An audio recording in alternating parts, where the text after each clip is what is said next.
mulai.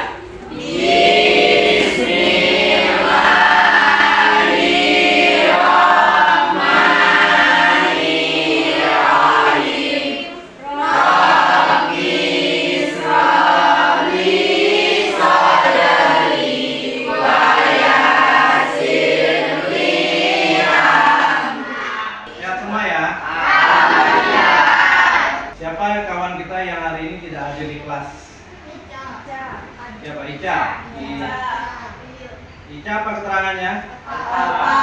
Ya, Alfa. Kemudian? Abil. Abil, Alfa juga. Siapa lagi? Dapa. Anak-anak sekalian, ya, pagi ini saya lihat semuanya sehat, ya, semuanya ceria, dan semuanya juga saya lihat rapi dan tertib. Alhamdulillah. Hari ini kita akan membahas materi yang berkaitan dengan P5 PPRA, yaitu proyek penguatan profil PPRA, profil pelajar rahmatan lil alamin. Jadi hari ini kita akan membahas nih, ya, terkait dengan proyek penguatan profil pelajar Pancasila. Ini tadi yang dimaksud dengan P5, ya. Nah, kemudian baru ditambah dengan PPRA-nya. Tema kita adalah gaya hidup berkelanjutan. Ya, gaya hidup berkelanjutan. Terkait dengan gaya hidup kita dalam rangka keberlangsungan hidup kita di muka bumi. Jadi gitu. Dalam Al-Qur'an ya disebutkan zoharol fasadu fil barri wal bahri bima kasabat aydin nas. Ada dalam satu surah dikatakan telah tampak kerusakan di darat maupun di laut akibat pula perbuatan tangan manusia. Nah, jadi keberlangsungan hidup kita ini, keberlanjutan kehidupan kita ini harus nantiasa kita pelihara dengan cara salah satunya memelihara lingkungan hidup. Karena rusaknya lingkungan hidup akibat ulah tangan manusia. Hutan yang awalnya hijau bukan main bagusnya, dan bahkan Indonesia dijuluki sebagai paru-parunya dunia. Namun sekarang apa yang terjadi? Hutan-hutan padahal banyak yang dibabat habis, sehingga hewan-hewan penghuni hutan itu sekarang bingung mau bertempat tinggal di mana. Jadi jelas sekali apa yang dikatakan dalam ayat tadi, bahwa telah tampak kerusakan di darat maupun di laut akibat dari ulah manusia. Proyek kita hari ini kita akan membahas tentang kata detik. Nih, detik. Detik adalah dekorasi estetik. Nah, jadi di satu sisi kita membersihkan lingkungan dari sampah-sampah yang berserakan yang mengganggu ekosistem, di sisi lain kita mampu menata rumah kita, taman kita, kelas kita dengan sampah-sampah yang berserakan tadi. Makanya dengan tema gaya hidup yang berkelanjutan, kita ambil judul proyek kita yaitu detik. Dengan detik ini maka kita akan mampu menerapkan mendekorasi secara estetik dengan bahan dari limbah plastik. Jadi limbah plastik itu tidak kita pandang sebagai sesuatu yang mengganggu lagi, sesuatu yang merusak lingkungan lagi, tetapi bisa kita manfaatkan untuk keperluan dekorasi. Ruang lingkup tema kita hari ini kita membahas nih potensi sumber daya alam di Indonesia dan kekuatan sumber daya manusia untuk mengelola sampah menjadi produk yang optimalisasi kekuatan ide. Jadi dengan sumber daya yang melimpah tadi, kira-kira punya ide tidak kita untuk mengelola sampah itu. Kemudian relevansi proyek yang dapat terintegrasi dengan mata pelajaran di sekolah. Nah, salah satunya yang akan kita bikin atau kita buat hari ini proyeknya yaitu EcoBrick. Nanti kita akan membahas apa itu EcoBrick, bagaimana cara pembuatannya. Kemudian dengan mengolah sampah maka murid dianggap sudah peduli. Guru dan semua warga sekolah juga sudah peduli. Kalian lihat hari ini, kalian sulit mencari botol-botol bekas yang berserakan. Itu salah satu manfaat dari adanya ya daur ulang sampah dengan tema detik tadi, dekorasi tadi. Baik, tujuan proyek kita yang hari ini akan kita laksanakan yaitu satu, pemanfaatan botol bekas air mineral menjadi ekobrik. Nah, apa itu ekobrik nanti kita jelaskan. Yang kedua, pembuatan karya 3 dimensi yang tepat guna untuk sekolah dengan menggunakan bahan ekobrik. Misalnya pot taman atau gapura atau bangku taman atau bilik ya tempat berfoto, foto booth ya. Nah, jadi gitu. Itu bisa. Yang ketiga, tujuan proyek kita adalah pemanfaatan pot dari ekobrik sebagai media tanam, tanaman, obat, keluarga atau program. Jadi intinya ada pada ekobrik. Yang dimaksud dengan sampah, ayo. Sampah adalah sisa kegiatan manusia atau proses alam yang tidak lagi berguna dan dibuang ke lingkungan. Oke. Sisa kegiatan manusia yang tidak berguna dan dibuang ke lingkungan sekitar manusia itu sendiri. Sampah terbagi menjadi berapa? Dua. Satu, organik. Dua, anorganik. Sampah organik adalah sampah yang bisa terurai dengan sendirinya walaupun tanpa campur tangan dari manusia. Pengolahan sampah bisa kita menggunakan teknologi sederhana. Bisa kita menggunakan dengan ini. Reuse, dan recycle. Jadi sampah-sampah yang sudah ada di sekitar kita, terutama ini sampah anorganik. Pertama, bisa kita atasi dengan cara reuse, yaitu memakai ulang. Kamu belanja di toko, kantong asoynya besar, sampai di rumah masih layak pakai. Apa salahnya kita simpan? Suatu saat mau ke sekolah, ada yang dibawa, tidak pakai kembali kantong ya kresek yang tadinya masih baru dan masih layak pakai. Itu namanya ya memakai ulang. Ini minimal, ini masih bagus buang. Jadi gitu. Kita belanja juga, kita belanja kalau bisa ini tadi ini yang reduce ini mengurangi sampah dengan cara kalau berbelanja alangkah baiknya bawa kantong belanja dari rumah. Kemudian gunakan sampah dengan metode reduce, mengurangi penggunaan sampah, minimalkan. Yang bisa kita bawa dari rumah bawa di rumah wadah. Jadi gitu. Kemudian recycle, yaitu daur ulang. Nah, daur ulang sampah itu contohnya ekobrik yang akan kita gunakan hari ini, yang akan kita praktikkan. Dari sampah kita daur ulang sehingga bisa menjadi kursi, pot kembang, ya kan? Kemudian bilik tempat foto, gapura, kan banyak tuh contoh-contohnya. Itu namanya recycle terhadap sampah. Oke, itu konsepnya yang bisa kita lakukan terhadap sampah, yaitu sampah anorganik. Kalau sampah organik tentu tidak bisa kita gunakan ketiga prinsip ini. Baik, sekarang ekobrik itu apa? Eko itu artinya lingkungan, ya. Brik itu batu bata. Ini kita menggunakan media sampah, ya, yang dimasukkan ke dalam botol air mineral bekas, dipadat-padatkan, kemudian ditutup sehingga dia bisa digunakan layaknya sebuah batu bata. Nah, jadi botol yang sudah diisi dengan sampah plastik yang dipadatkan tadi itu yang dinamakan ekobrik. Kemudian cara membuat ekobrik. Pertama, cara membuat ekobrik ini yaitu kita mengumpulkan sampah plastik. Setelah kita kumpulkan bahan-bahan tadi, cara membuat ekobrik yang kedua yaitu potonglah sampah plastik tadi dengan potongan yang kecil. Nah, itu gampang kan? Yang ketiga, siapkan botol mineral. Kalau bisa yang warnanya seragam. Supaya produk airnya kan nanti cantik ya. Le mineral semua, aqua semua, artes semua. Ya kan bagus. Yang keempat, masukkan sampah yang sudah dipotong kecil-kecil tadi ke dalam botol tadi dan dipadat-padatkan sehingga botolnya tidak mudah penyok karena udah padat.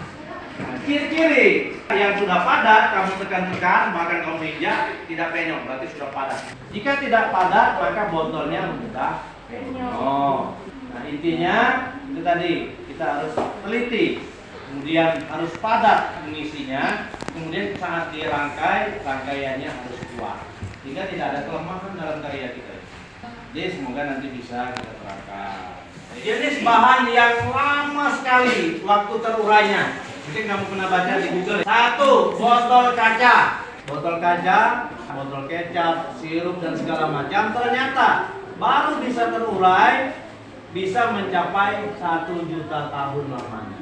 Yang kedua, wadah styrofoam makanan kita. Nah, ternyata baru bisa terurai juga 1 juta tahun lamanya. Kemudian, kaleng aluminium, kaleng Fanta, Sprite, Coca-Cola, itu memakan waktu 80 sampai 200 tahun lamanya. Kantong plastik, kresek, bisa 200 tahun baru terurai. Lama. Apalagi?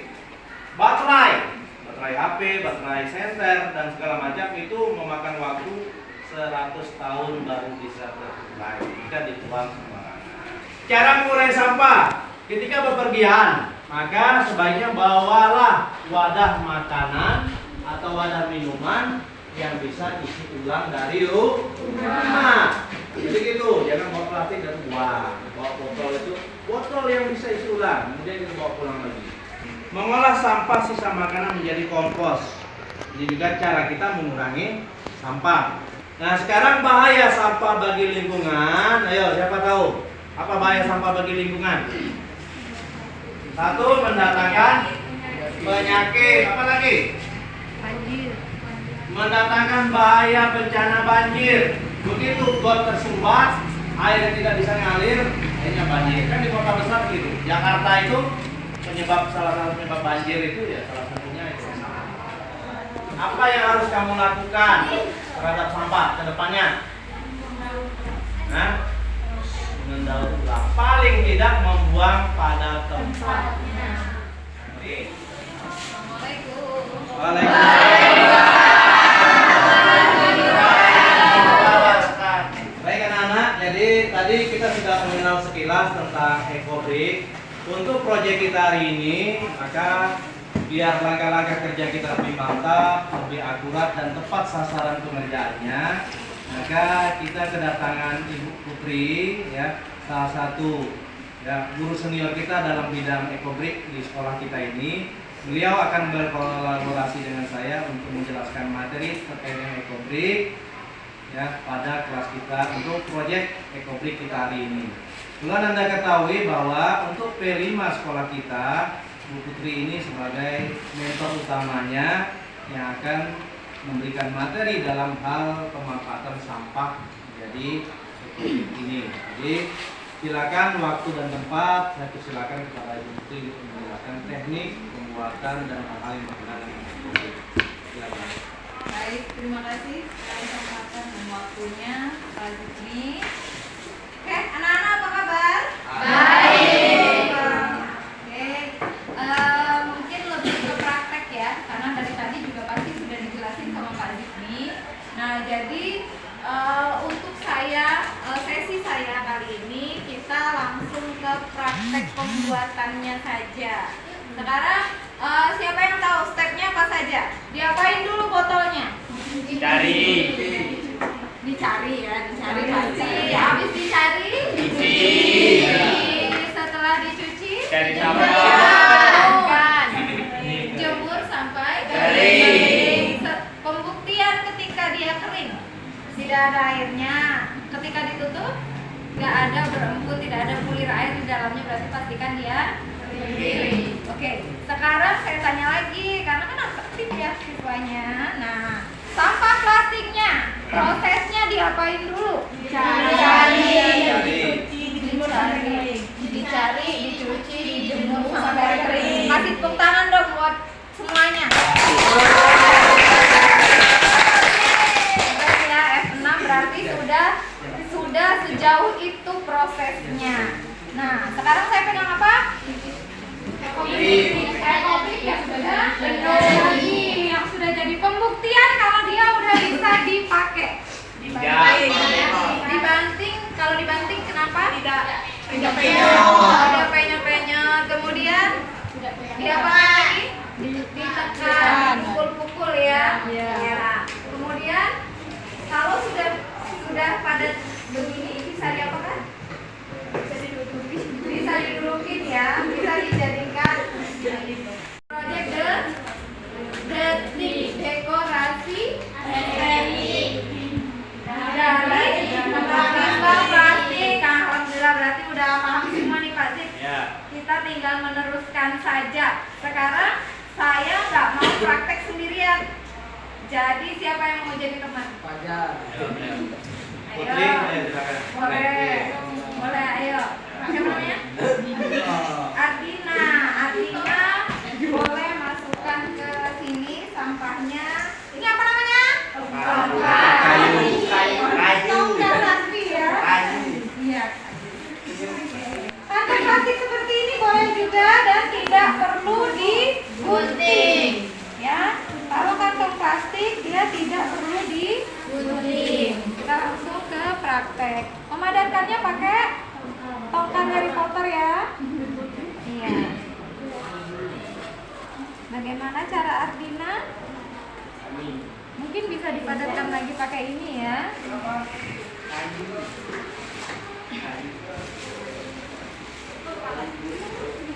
Apa proses tersulitnya? Coba. Memadatkan. mencari plastiknya. Mencari sampah plastik. Sulit ya? Oke, biasanya cari di mana? Di toko-toko. Bagaimana dengan lingkungan sekolah yang jadi target utama? Apakah sudah berhasil?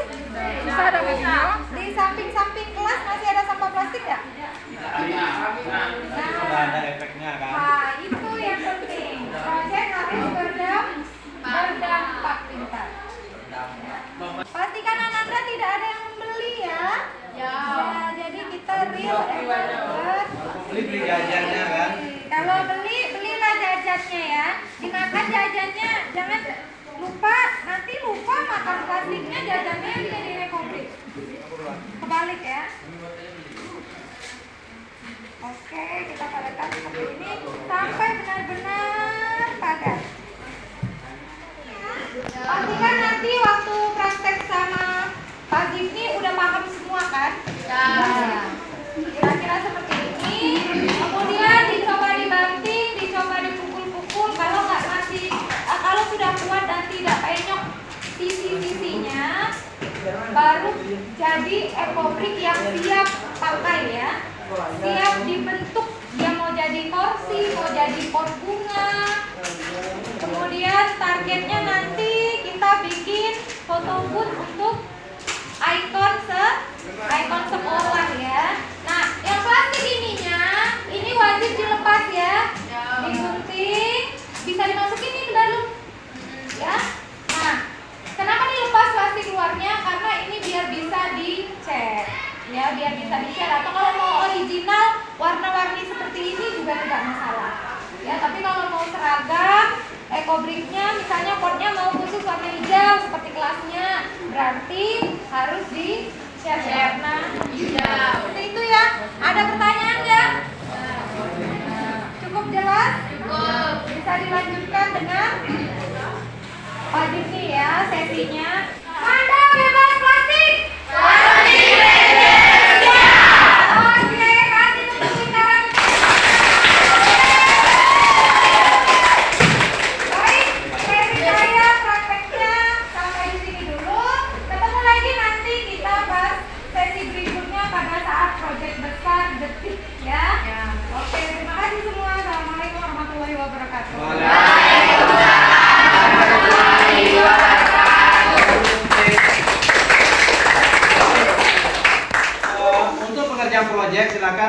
kelompok seperti yang sudah ditentukan tadi. Silakan sudah kumpul, berdasarkan kelompok yang sudah ditentukan. Silakan.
Baik anak-anak sekalian, untuk proyek sedang berjalan dan sebagian sudah menyelesaikan proyeknya. Nah, terkait dengan pembelajaran kita hari ini, kira-kira apa yang diperoleh dari kegiatan ini? Ya. Apa manfaat dari kegiatan ekobrik kita hari ini? Bisa ada sampah. Ya, tidak ada sampah di lingkungan sekolah kita. Doa mulai. Alhamdulillah.